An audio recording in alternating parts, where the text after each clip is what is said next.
சிவனாண்டியோட சித்தி சாமுண்டீஸ்வரியோட காரில் பிரேக் வயரை கழட்டி விட்டு சாமுண்டீஸ்வரியோட குடும்பத்தை மொத்தமாக கொல்லணும்னு திட்டம் போடுறான். ஆனால் சந்திரகலா நம்மளும் இறந்துருவோன்னு நினச்சி காரில் வயரை கழட்டி விட்டுருக்குன்னு நல்லவ மாதிரி சொல்லி சாமுண்டீஸ்வரியோட குடும்பத்தை காப்பாற்றணும்னு நீங்கள் நினச்சிங்கன்னா நம்ம சேனலை லைக் பண்ணுங்கள், அப்புறம் சப்ஸ்கிரைப் பண்ணுங்கள். வாங்க வீடியோக்குள்ளே போகலாம். ஜாக்கு மொட்டை மாடியில் செங்கலை ரெண்டு ரெண்டாக பிளந்து போடுறாரு.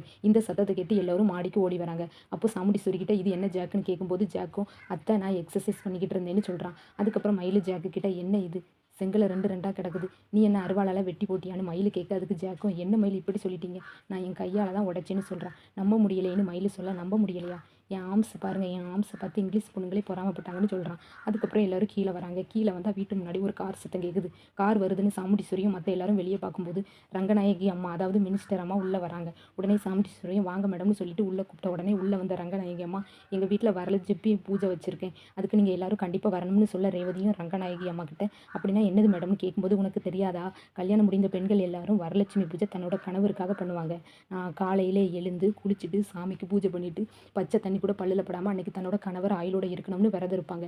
நைட்டு சாமிக்கு பூ எல்லாம் போட்டு அலங்காரம் பண்ணி 11 சுமங்கலிக்கு பூ குங்குமம் சேலெல்லாம் எடுத்து கொடுத்து அந்த சுமங்கலி காலில் விழுந்து ஆசீர்வாதம் வாங்கி அவங்களோட விரதத்தை முடிப்பாங்க. இதுதாம்மா ரேவதி வரலட்சுமி விரதம்னு சொல்கிறாங்க. அது போக நம்ம கணவரோட காலிலையும் விழுந்து ஆசீர்வாதம் வாங்கணும். இதை கேட்ட உடனே ரேவதியும் நம்ம இந்த விரதத்தை செய்யணும்னு நினைக்கிறா. ரங்கநாயகி எங்கள் வீட்டுக்கு சுமங்கலி பூஜையில் எல்லோரும் கலந்துக்கிடணும்னு சொல்லிட்டு கிளம்பிடுறா. அடுத்த நாள் ரேவதி காலையில் நல்லா குளிச்சுட்டு தன்னோட கணவர் கார்த்திக்காக எதுவுமே சாப்பிடாம விரதம் இருக்கா. இது சந்திரகலா சாமுண்டீஸ்வரி கிட்ட போய், அக்கா இங்கே என்ன நடக்குது தெரியுமா, நம்ம ரேவதி டிரைவர் பையலுக்காக காலையிலே குளிச்சுட்டு எதுவும் சாப்பிடாம விரதம் இருக்கா. இதை கேட்ட உடனே சாமுண்டீஸ்வரி எரிச்சலாகிறா. அவனுக்காக இவன் ஏன் விரதம் இருக்கா, நம்ம பிரிக்கணும்னு திட்டம் போட்டால் இவங்களோட நெருக்கம் அதிகமாகிட்டே போகுது. இந்த ஜாக் ஒன்றுத்துக்கும் ஆக மாட்டான். ரேவதி கிட்ட நெருங்கி பழகி இந்த கார்த்தியை ரேவதி கிட்ட இருந்து பிரிப்பான்னு நினச்சா இவன் எதுவுமே செய்ய மாட்டாங்கிறான்னு ரெண்டு பேரும் பேசுகிறாங்க. அதுக்கப்புறம் ரேவதி கோயிலுக்கு போகலாம்னு முடிவு பண்ணி கோயிலுக்கு கிளம்புறா. அங்கே கோயிலில் சாமிக்கு மாலை வாங்கி கொடுத்துட்டு 10 சுமங்கலியை கோயிலுக்கு வர வச்சு புடவை பூ வளையலெல்லாம் கொடுத்து அந்த சுமங்கலிங்க காலில் எல்லாம் விழுந்து ரேவதி ஆசீர்வாதம் வாங்குறா. அவங்களும் நீயும் பூவும் போட்டுமா ஆயுளோட வாழணும்னு வாழ்த்துறாங்க. அதுக்கப்புறம் ரேவதி வீட்டுக்கு வந்த உடனே ரங்கநாயகி வீட்டுக்கு போக சாமுண்டீஸ்வரி, சந்திரகலா, கார்த்தி, ரேவதி, ரோகிணி, மயில், ஜாக்கி எல்லாரும் புறப்படுறாங்க. ரங்கநாயகி வீட்டுக்கு இவங்க எல்லாரும் வந்த உடனே ரங்கநாயகி மேடம் வெளியே வந்து வாங்க வாங்கன்னு வரவேற்று உள்ளே கூப்பிடுறாங்க. உள்ளே வந்து பார்த்தா நிறைய சுமங்கலி பெண்களை அழைச்சி வச்சிருக்காங்க. பூஜையில் எல்லாரும் கலந்துக்கிடுறாங்க. யாராவது லட்சுமியை பற்றி பாட்டு பாடுங்கன்னு சொல்ல யாருக்கும் எனக்கு பாட தெரியாதுன்னு சொல்கிறாங்க. உடனே சாமுண்டீஸ்வரி ரேவதி நல்லா பாட்டு பாடுவான்னு சொல்கிறாங்க. உடனே ரேவதியை ரங்கநாயகி பாட சொல்கிறாங்க. அதுக்கு ரேவதியும் சரிங்க மேடம்னு சொல்லிட்டு பாட ஆரம்பிக்கிறான். அதை பார்த்து கார்த்திக்கு தீபாவோட ஞாபகம் வருது. தீபாவோட வாய்ஸ் மாதிரியே இருக்குது, அதாவது ரேவதி பாடுறது. கார்த்திக் ஷாக் ஆகுறாரு. பாடி முடிச்சோடனே ரேவதி எப்படி தீபா வாய்ஸில் பாடுறீங்கன்னு மனசுலேயே ஒரே குழம்புறான் கார்த்திக். பிறகு ரங்கநாயகி ரேவதியை பாராட்டுறாங்க. ரொம்ப சூப்பராக அழகாக பாடுறாமா அப்படின்னு சொல்கிறாங்க. உடனே ரேவதியும் தேங்க்ஸ் ஆட்டின்னு சிரிக்கிறாங்க. கார்த்தி இப்படி எப்படி ரேவதிக்கு பாட தெரியும்னு யோசிச்சுக்கிட்டு ரேவதி கிட்ட போய், கார்த்தி இந்த வாய்ஸில் உனக்கு எப்படி பாட தெரியும்னு ரேவதி கிட்ட கார்த்தி கேட்க, அதுக்கு ரேவதியும் உங்கள் ஆனந்த் அண்ணாவோட மனைவி தான் சொன்னாங்க தீபா ரொம்ப நல்லா பாடுவாங்கன்னு, அதான் அதே மாதிரி கற்றுக்கிடணும்னு பாட்டு கிளாஸ் போய் நான் கற்றுக்கிட்டேன்னு சொல்லி பேசிக்கிட்டு இருக்கும்போது ரங்கநாயகி ரேவதியையும் கார்த்தியையும் கூப்பிட்றா. ரெண்டு பேரும் சேர்ந்து சாமிக்கு ஆரத்தி காட்டுங்க. ஆரத்தி காட்டிட்டு கார்த்தி நீங்கள் ரேவதி தலையில் குங்குமம் வச்சுட்டு அவளோட தாலி செயினையும் குங்குமம் வைங்கன்னு சொல்கிறாங்க. உடனே கார்த்தியும் ரேவதியோட உச்சிலையும் தாலி செயினையும் குங்குமம் வைக்கிறாங்க. இது ரேவதிக்கு ரொம்ப சந்தோஷமாக இருக்குது. அதுவும் அது போக மயிலும் ரோகிணிக்கு வச்சு விடுறாங்க. இது எல்லாமே சந்தோஷப்படுற நேரத்தில் தன்னோட கணவர் தன்னோட நெச்சிலையும் தாலி செயின்லையும் குங்குமம் வச்சா சந்தோஷமாக தானே இருக்கும். அதுபோல் ரேவதிக்கு சந்தோஷமாக தான் இருக்குது. ரேவதி நீ கார்த்தியோட காலில் விழுந்து ஆசீர்வாதம் வாங்கிக்கன்னு சொல்ல ரேவதியும் கார்த்தியோட காலில் விடுறாங்க. உடனே கார்த்தி ரேவதி ஆசீர்வாதம் பண்ணுறாங்க. இது சாமுண்டீஸ்வரிக்கும் சந்திரகலாவுக்கும் பிடிக்கவே இல்லை. வேறு வழி இல்லாமல் ரெண்டு பேரும் அமைதியாக இருக்காங்க. இன்னொரு பக்கம் ரேவதியும் கார்த்தியும் ஒன்றா சேர்ந்து பூஜை பண்ணுறது ஜாக்குக்கு மயில் ராஜராஜர்கிட்ட, இங்கே பாருங்க மாமா, நம்ம ஜாக்குக்கு கார்த்தி மேலேயும் ரேவதி மேலேயும் போறாமன்னு சொல்ல ராஜராஜர் இந்த ஜாக்கு பொறாமையில வந்து சாகட்டும்னு பேசிக்கிட்டு இருக்காங்க. பூஜை முடிஞ்ச உடனே சாமுண்டீஸ்வரியோட ஃபேமிலி எல்லாரும் கிளம்புறாங்க. அங்கே கிளம்புற முன்னக்குட்டி அந்த சிவனாண்டியோட சித்தி காரில் வயரை கட் பண்ணி விட்டுறா. கட் பண்ணி விட்டுட்டு சிவனாண்டிக்கு ஃபோன் பண்ணி சொல்லிடுறா, இன்றைக்கி அந்த சாமுண்டீஸ்வரி குடும்பத்தில் உள்ள எல்லாரும் காலின்னு சிவனாண்டி கிட்ட சொல்ல, அதுக்கு சிவனாண்டி என்ன சித்தி சொல்கிறீங்கன்னு கேட்க, அதுக்கு இங்கே சாமுண்டீஸ்வரியோட ஃபேமிலியில் உள்ள எல்லாரும் இங்கே ரங்கநாயகியோட வீட்டுக்கு பூஜைக்கு வந்திருக்காங்க. அங்கே காரில் பிரேக் வயரை நான் கட் பண்ணி விட்டுட்டேன்னு சொல்கிறா. நீ சந்திராவுக்கு ஃபோன் பண்ணி அவளை அவங்க கூட காரில் வர விடாமல் தடுத்துருன்னு சிவனாண்டியோட சித்தி சிவனாண்டிக்கிட்ட சொல்கிறாரு. உடனே சிவனாண்டி சந்திராவுக்கு ஃபோன் பண்ணுறா. யார் நமக்கு ஃபோன் பண்ணியிருக்காங்கன்னு பார்க்கும்போது சந்திரா இவர் எதுக்கு இப்போ ஃபோன் பண்ணுறாரு, அக்கா வேறு நம்ம கூட இருக்கா, இப்போ பேசினா அக்காவுக்கு சந்தேகம் வந்துடும்னு நினச்சிக்கிட்டு இருக்கும்போது சிவனாண்டி மறுபடியும் ஃபோன் பண்ணிக்கிட்டே இருக்கான். உடனே சாமுண்டீஸ்வரி சந்திரா ஃபோன் அடிச்சுக்கிட்டே இருக்குது, யார் எடுத்துன்னு பேசு கேட்க, உடனே அக்கா இங்கே டவர் கிடைக்கலன்னு வெளியே போய் பேசுகிறா.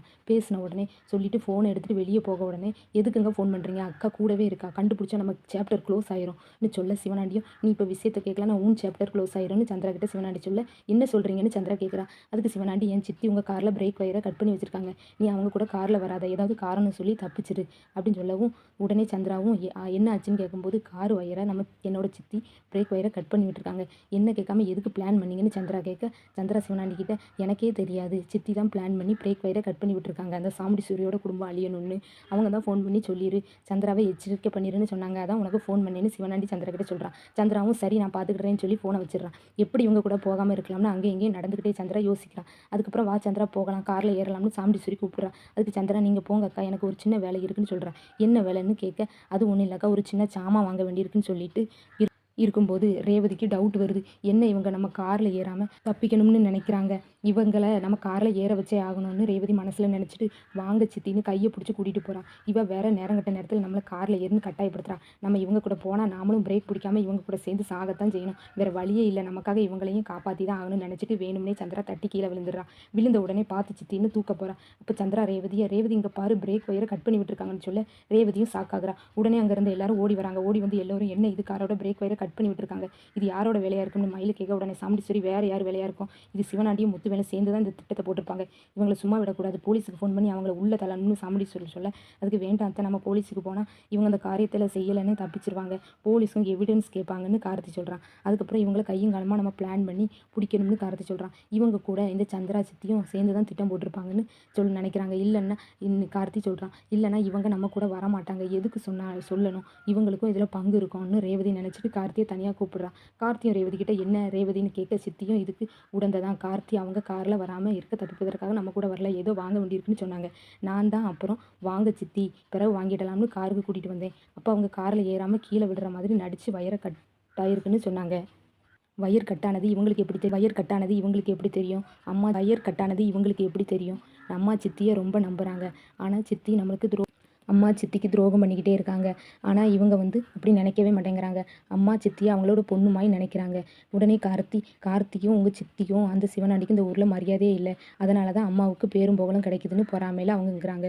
உங்கள் சித்தி சிவனாண்டி கூட சேர்ந்து இப்படி திட்டம் போடுறாங்க, அவங்க அம்மாவை இந்த முத்துவேல் திட்டம் போட்டு தான் கொண்டாங்கன்னு தெரிஞ்சிச்சுன்னா அவங்க சந்திரா சித்தியும் அவங்க 2 பேரையும் கொலை பண்ணிட்டு நம்ம கூட சேர்ந்துருவாங்க, கொஞ்ச நாள் போகட்டும், உண்மையை கண்டுபிடிச்சி நிரூபிச்சிடலாம்னு கார்த்தி ரேவதி கிட்ட சொல்கிறான்.